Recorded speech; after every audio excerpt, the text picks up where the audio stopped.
لسمه پاره د لسمه پاره شروع د اولنۍ آیات ته یو څلوېښتم نمبر آیات سورة انفال ده. لسمه پاره چې شروع شي دوم آیات دې ځای نه د شروع ده. نحمده ونصلي على رسوله الكريم. أما بعد فأعوذ بالله من الشيطان الرجيم. بسم الله الرحمن الرحيم. إذ أنتم بالعدوة الدنيا وهم بالعدوة القصوى والركب أسفل منكم ولو تواعدتم لاختلفتم في الميعاد إلى آخره. صدق الله مولانا العظيم. وتیر آیاتونو مبارکو کې الله پاک د غنیمت بیانوک او د غنیمت مستحقین سره الله تعالی د هغې ذکر وک. په دې آیات مبارک کې الله پاک د میدان بدر د جنگ نقشه ذکر کوي. په دې آیات مبارک کې د جنگ د میدان نقشه ذکر کوي. چونکې دوم کال د هجرت د مسلمانانو د ضعفیت وخت مومنان مالیم ضعیف وو،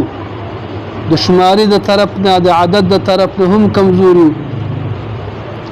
مومنان چې کله تلل بدر ته تلل مخکې تلل د جنگ په نیت باندې نه وتللي بلکې د قافلې د رانیولو په خاطر باندې تللي وو. دا قافلې سره ټول 40 کسانو محافظین 40 کسانو او دوی 314 کسان تللي. دوی سره اسباب د جنگ هم نه وو. په هغه وخت کې آلات او سپرلۍ د جنگ هم نه وي. په داسې حالت کې او دشمن چې هغه 1000 کسانو او منظم او مجهز د جنگ دپاره راوتلي خلک، هر قسمه اسباب ورسره و، اسلحې ورسره وي، جنگي اسونه ورسره و. د مؤمنانو فتحه دا بالکل د عقل نه لرې خبره وه. د کفارو شکست د عقل نه ډیره لرې خبره وه. لیکن الله پاک څه کوي مغه کولی شي. الله څه اراده وکړي مغه کولی شي. وړه ډلګۍ الله پاک په غټ ډره باندې څه کوي قوي کوي کله چې الله پاک اراده وکړي. نو الله پاک په دغه ځای کې بیا دا جنگ میدان داسې جنګ و. دا کوم چې میدان د چا د بدر ده، د بدر میدان ده. دا کوم طرف کې چې رسول پاک علیه السلام دغه طرف د غاړه د میدان چې و د مدینې منورې ته نږدې وه.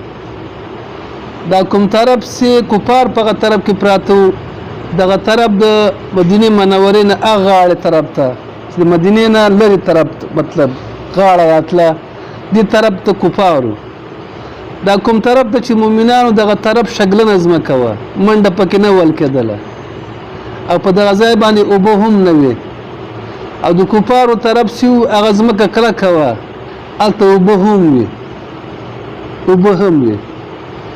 دا رقم ته حالات چې کله وو، دا ټول اسباب د مؤمنانو دپاره د جنګ وو. لیکن الله پاک څه کول مغه څه الله پاک وکړ. الله مؤمنانو ته فتح ورکړه، ډېره عجیبه فتح الله پاک ورته ورکړه. او دغه فتح چې وه کله دا د اسلام د صداقت یو لوی دلیل و چې اسلام رښتونی دین ده. او د کفارو د بطلان یو ښکاره دلیل و چې د کفارو دغه دین سره یو باطل دین ده. الله پاک په دغه جنگ کې یو خاص مدد کړی د چا سره؟ د صحابه کرامو سره. او دا یوه خبره یاد ساتي، کله چې انسان په خپل ځان باندې بروسه ختمه شوه او په مخلوق نه بروسه ختمه شوه، اعتماد ختم شي، او په دې وخت کې د انسان یو خصوصي لین جوړ شو د خالق سره، بیا د الله پاک یو خاص مدد کیږي. هغه بیا داسې مدد دی چې د دنیا ټول اسباب او قوتونه دغه مدد په مقابل کې بیا څه ورور ناکام. دا ما خپله تجربه کړې ده، په خپل ځان یې تجربه کړې. خو دا موږ سره چې د الله پاک مدد نه کیږي او غواړو مدد نه کیږي. ولې؟ ځکه زمونږ توجه سوي نظر په اسبابو باندې. مریض پیدا شي، یا الله جوړ کړي خو کوم ډاکټر ته به بوځو، یا الله جوړ کړي کوم ډاکټر به ښي. نو ګوره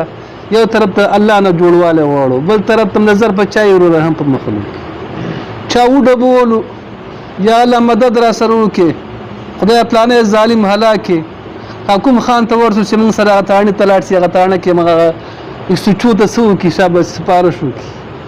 په دې وخت کې نظر هم په چا یې وروره هم په مخلوق باندې نظر که څوک دمکي راته راکړي د الله نه مدد واړو بیا وایو چې اشنا څوک راوواړو اتره زمان خو را خبر کو که نه خپلوان خو را خبر کو انډیواران خو را خبر کو نو چونکې یو طرف ته د الله نه غوښتنه کو صحیح شوه الله تعالی فرمایي ومن یتوکل علی الله فهو حسبه چا چې اعتماد یوازې په خدای وکړه الله هغه دپاره کافي ده صحیح شوه موږ یو طرف ته د الله نه غوښتنه کوو بل طرف ته زموږ څنګه یې وروره توجه چاته مخلوق طرف ته په دې وخت کې د الله پاک هغه صحیح مدد څه وروره هغه سلسله قطع شي نو زموږ د بروسه په الله باندې الله پاک جوړه کړي دا کمی د زموږ څه کې الله پاک لري کړي الله پاک د جنگ نقشه بیان ذکر کړ د غزا کې قافله سوا هغه د بدر د میدان لاندې 3 کیلومتره کې اخوا د سین په غاړه باندې تیر شو چاته مدینه منوره ته تیر شو الله پاک فرمای د دوړو ډلګو یو ځایوالی د اتفاقی د دوړو ډلګو یو ځایوالی څور اتفاقی اتفاقی په دې معنی باندې چې رسول پاک علیه السلام صحابه کرام د جنگ په نیت وتلی نو فکر ده د قافلې د نیولو په خاطر باندې وتلی اچانک قافله تیر شو قافلې ولا اطلاع ولېږل ورور مدینه مکه مکرمه ته د مکې نه لښکر راورسېده او دا خلک یو دم د بدر په میدان کې سره څنګه سره مخامخ دوی دا یو ځای کېدل څه ورور اتفاقي په دې اتفاقي یو ځای کېدلو کې د الله څخه حکمتونه یو حکمت الله پاک فرمایي دا که تاسو د یو بل سره وعده کړی وای چې راځي جنگ کوو نو شاید چې تاسو اختلاف کړی وای په مقرر وخت کې تاسو اختلاف کړی وای فکر هم ورسېد ولې صحابه کرامو به خپل ځان ته کتل خپل قوت ته به کتل خپل ډلې ډلګۍ ته به کتل منځ کې به اختلاف پیدا شو چې موږ خو دوی سره جنګ نشو کولی موږ دوی حضور خو نه لرو موږ خو طاقت نه لرو لهذا داخله به څنګه شي شاته سیږو جنگ به په خپل ټیم باندې څنګه شوی وروره نه و شوی لیکن الله پاک دغه جنگ د صحابه کرامو او د چا ورور د ابو جهل دا څه وګرځو اتفاقی وګرځو اتفاقی وګرځو فکر ورسېد اوس اتفاقی مطلب ناڅاپي وګرځېده اتفاقا معنا ناڅاپه اراده نه وه د جنگ او جنگ سره څه شو وروره سره مخامخ شو له هغه نه ما سوا کله چې الله پاک دا جنگ جوړو دوی په مابین کې دا جنگ چې کله کېدونکی و په دې وخت کې د الله پاک یو بل طریقه باندې غوښتل الله پاک چې دا خلک سره وجنګي الله پاک غوښتل چې دا خلک سره وجنګي یو د حق او د باطل معلومات به وشي دنیاوارو ته معلومات وشي فکر ده څنګه خدای پاک غوښتل داسې غوښتل چې رسول پاک علیه السلام د شپې په خوب کې الله پاک وښودل دا مشرکان ډېر کم کسان ورته ښکاره شو حاضر زر کسانو خو کم ورته ښکاره شو کله چې سهار شو سهار د صحابه کرامو په دسترو کله چې دشمن ته ګوري دا دشمن بیخي کم ورته ښکارېږي دا صحابه کرام یو بل نه پوښتنه کوي پلانې دا به څو کسان ساتیا 90 کسان به وي نه 100 کسان به لای چې یو بل نه کړی ته پوښتنه کې اشنا به دا به څونه پرې فکر ورسېده یو طرف ته دسترو کې الله تعالی څه کړو کم ښکاره کړ او دا په واقع کې څو روزيات ځکه پیغمبر اسلام مبارک چې دا پیغمبر اسلام مبارک معلومات دسکاو چې دا خلک ورس کې په زمانه کې یو په 100 کسانو لپاره 100 کسان سره راجم او یو به لاله یو په 100 کسانو کې ده پیغمبر اسلام پوښتنه کړو چې دا خلک څو کان لاله وي لسو کان پیغمبر اسلام ته معلومات شو چې دا زر کسان دي ځکه چې لسو کان دی ورس کې لاله نو څو کسان سو زر کسان خو بیا الله پاک د پیغمبر اسلام په خوب کې ورته کسان کم وکودل او د صحابه کرامو په سترګو کې صحابه کرامو په سترګو کې دا کوپار تقریبا 80 او 100 کسان څنګه په نظر کې راغلل الته کوپارو په سترګو کې کله مؤمنانو ته قتل ابو مؤمنانو ته کم ښکاره شو ابو جهل نه چاته پوښتنه کوي دا خلک به څومره وي ابو جهل ور ټول د یو اس د یو خوراک کسان دي یو خوراک کسان دي یو باندې څو کسان راجمع کیږي خوراک باندې 100 کسان راجمع کیږي ټول 100 نه پره هلته دا مؤمنان د کفارو په سترګو کم هغه په دوی راځرول شو او مسلمانان په کفارو ورځرول شو الله په د معرکه څه کړه جمع جوړه که اوس دغه زر کسان د صحابه کرام په سترګو کې زر کسان ښکاره شوي وي او د هغوی د آسونه او د ازغرې او د اسلحې او د هر څه ورته ښکاره شوي وي نو خامخا صحابه کرام به څنګه وروره بزدله شوي وو منځ کې به څه راغلی وروره اختلاف راغلی نو لهذا په دغه ځای کې الله پاک جل جلاله غوښتل چې د بدر میدان څه کې دا جنګ وکړي او د ورځ ته ورځ د فرقان وایي د حق او د باطل څه وروره الله به دا خبره وثابته کړي له دې نه پس هر کله د حق او د باطل معلومات شو چې د الله پاک مدد د اهل حق سره ده کافر چې د وروره باطل دي د الله مدد ور سره نشته اوس کې یو سړی کافر کېږي دغه کفر به پس ښکاره دلیل نه وي دا کفر به پس ښکاره دلیل نه وي ښه به ورته معلومات چې دا کفر ناروا ده بیا چې کله کفر کوي دا کفر به د قصدن کفر وي دی به خطا کېږي نه په کفر کې دا به نه زه خطا شوی یم په وخت سره که یو سړی اسلام قبلوي د اسلام قبلول به دا به هم د پس د ښکاره دلیل نه به وي ورته معلومات وشو چې اسلام حق ده ځکه ما قبول د اسلام دا چېره ښکاره شوه د حقوالي اوس یو سړی چې دا اسلام خپلوي دا په رڼو سترګو خپلوي یو سړی چې دا کفر خپلوي د هغې دا نارواتوب ورته به څه ښکاره کېږي ورونه ښکاره په دې سترګو ورته ښکاره کېږي دا ناروا ده خو بیا هم پې څه کوي ورور پې ورځي وليهلك من هلك عن بينة ويحيى من حي عن بينة الله ودا خبره ثابته مطلب خو رسېدی کو نه رسېدی دا د جنگ میدان نقشه اوس الله پاک بیانوي الله تعالی داسې فرمایي اذ انتم کله چې تاسو ای صحابه کرامو اذ انتم کله چې تاسو ای صحابه کرامو بالعدوة الدنيا په طرف باندې وای چې هغه نږدې و مدینې ته په طرف د میدان وای چې هغه نږدې و چاته مدینې ته عدوه معنا غاړه په غاړه د میدان باندې چې هغه نږدې و چاته مدینې ته دنیا د دنو څخه د دنو معنا نږدېوالی دنیا تم دنیا ځکه چې دنیا نږدې ده په مقابل د چا کې آخرت دنیا ته دنیا ځکه وایي دلته مراد بالعدوة الدنيا په غاړه باندې کوم غاړه چې نږدې و چاته مدینه منورې ته معنا دوی د مدینه په طرف کې وو وهم او دا کفار چې بالعدوة القصوى په غاړه په طرف په څنګ باندې وو چې لري د مدینه منورې څخه وو معنا ابل طرف ته وو دا کفار د میدان ابل طرف ته وو وهم دا کفار بالعدوة القصوى په غاړه یا په څنګ یا په طرف باندې وو چې هغه لرې د چا څخه د مدینې منورې څخه و معنا د میدان ابلې غاړې ته وو ورکبو قافله چې مشري ابا سفیان کوله ورکبو قافله چې مشري ابا سفیان کوله اسفل منکم لاندې و د ستاسې نه لاندې و د ستاسې نه هغه په 3 کیلومتري کې لاندې حصہ کې د مدینه منورې بدر نه لاندې د سیند په غاړه باندې څنګه شو ورو تیره کله چې هغه تیره شوه هغه بیا جواب هم راولېږه هغه ته ابو جهل ته چې اشنا موږ ځان بچ کړ موږ لاره بدله کړه ووتلو نور د معامله د اشنا خپله ده که مخکې ځي جنګ کوي او که نه کوي هغه کې کار نه لره څه دپاره چې موږ راغوښتلي وي هغه کار څنګه شو وروره سر ته ورس الله پاک فرمایي دا خلک ما اتفاقي را جمع کړه اراده نه وه نیت د جنګ نه و اتفاقا را جمع شو ولو تواعدتم کتا چې د یو بل سره وعدې کړې وی ولو تواعدتم کتا چې د یو بل سره وعدې کړې وی لاختلفتم تاسو به اختلاف کړی وو په الميعاد په مقرر وخت کې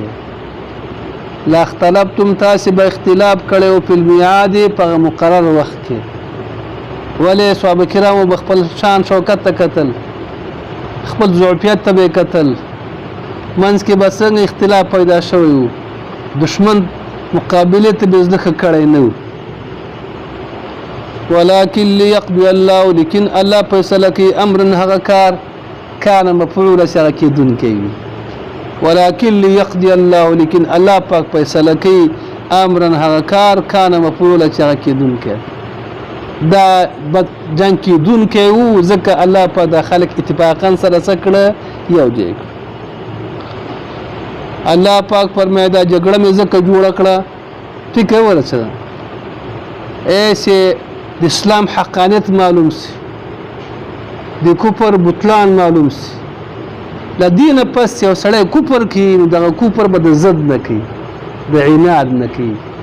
عذر به نه لري لیهلک من هلک مراد هلاکت څخه هلاکت معنوي مراده کفر مراده کافر هلاک ده کافر مړ ده ولو که ژوندی وي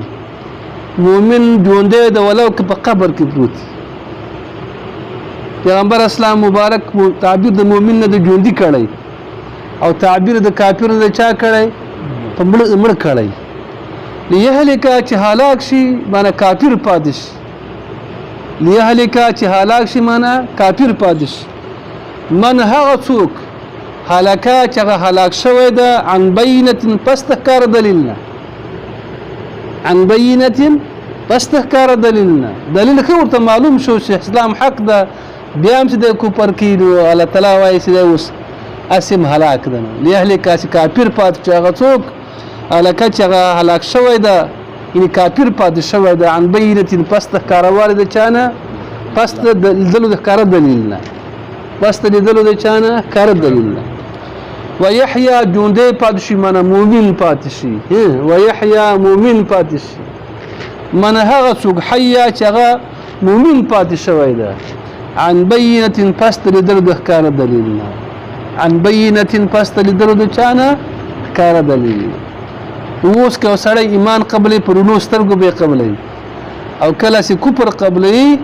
د کفر هغه نقصان به ورته ښکاري اوس بیا هم قبلې نو دا پرونو سترګو باندې قبلې چې اشنا ناروا ده خدا ناروا کوم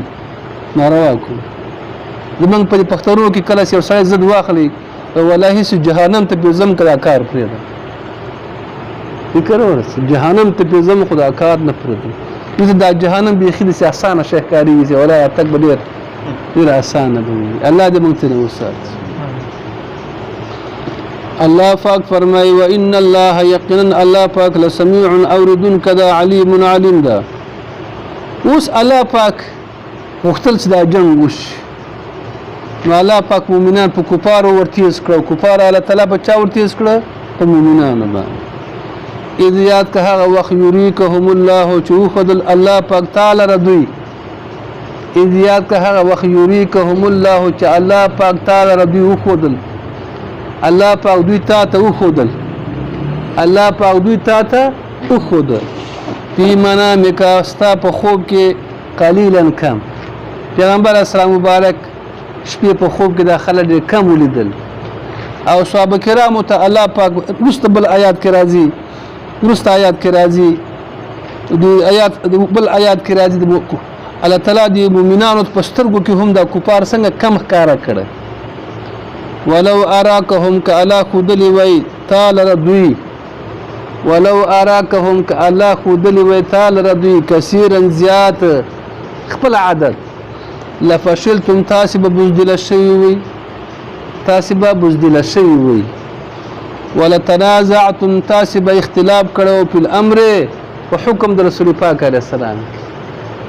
ولتنازعتم تاسب اختلاف کړو په الامر په حکم د رسول پاک علیه السلام د جهاد په حکم کې به تاسو څه کړو مخالفت کړو ځان شو وجلې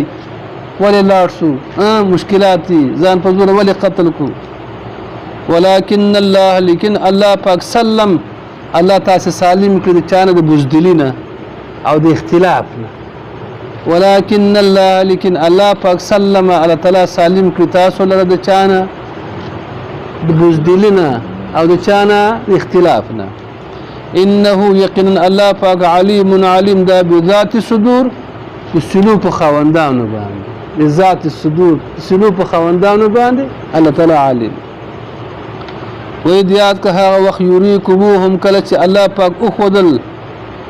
اذ یریکموهم کله چې الله پاک اخذ تاسې دوی لره